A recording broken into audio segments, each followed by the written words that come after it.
Bună ziua, dragii mei! Astăzi fiind o zi cu soare, o zi frumoasă, am hotărât să vin în pădure de lângă noi. De fapt, nu e pădure, e un parc, așa, mai bine zis. Am venit și am să vă spun de ce am venit. Acum, nu de mult, o persoană dragă mie a avut infarct cerebral. Și am citit pe internet că după infarct trebuie de făcut o leacă de profilactică și eu am găsit cu ce pot face această profilactică. Trebuie să fac tinctură din conuri de pien. Iată, din așa fel de conuri. Acum eu nu pot strânge de pe jos, că pe jos sunt numai cele vechi stricate, dar trebuie să mă urc în copac sau trag crengile cu ceva ca să culeg anume de acestea. Nu trebuie să fie desfăcute. Și apoi pe urmă vă voi arăta cum am să fac această tinctură. Această tinctură este foarte lecuitoare. Se întrebuințează nu numai pentru infarct, asta, dar are mai multe priorități.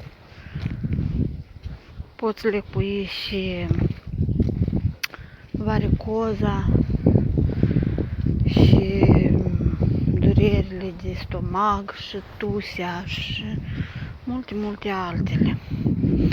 Așa că este foarte lecuitoare. Iată, eu caut o creangă ca să pot face un cârlig și să agăț crengile, să le pot coborî, să culeg conurile.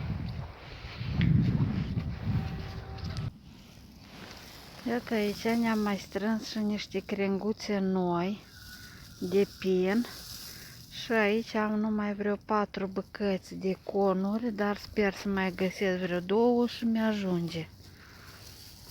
Și acum mă duc să caut urzică. Urzica tot e foarte bună și ea pentru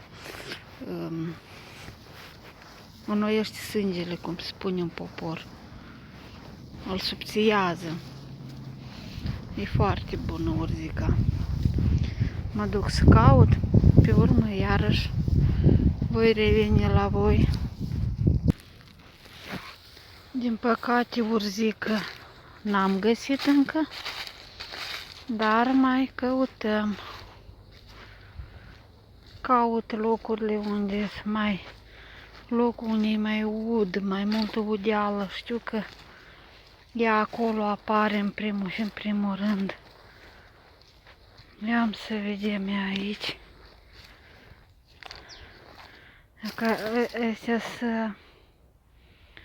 Dar nu, am crezut că sunt bețe uscate de la urzică, dar nu.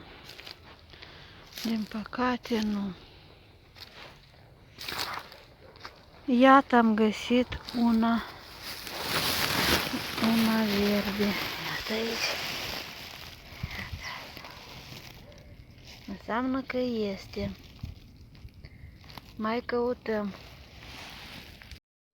Iată, deci, prieteni, după cum v-am promis, vă arăt cum pun eu conurile și frunzele pentru a face tinctură.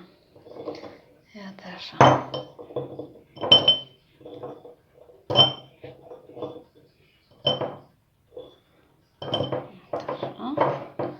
Și aici punem crenguțele.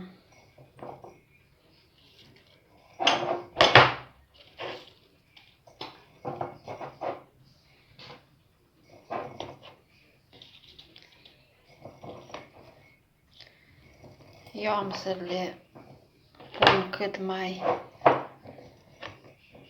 mai îndesat.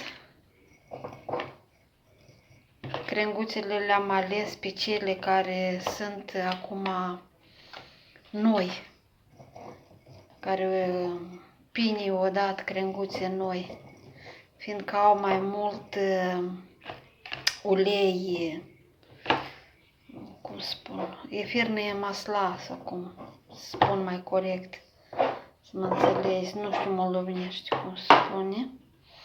Iată așa, și aici am spirit. Cred că are vreo 90%, l-am cumpărat de la piață, de la Babe. Este din grâu.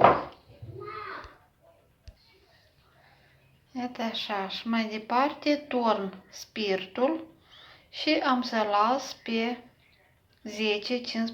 10-15 zile la loc întunecos și apoi vom urma medicamentele date. Sunt rețete naturale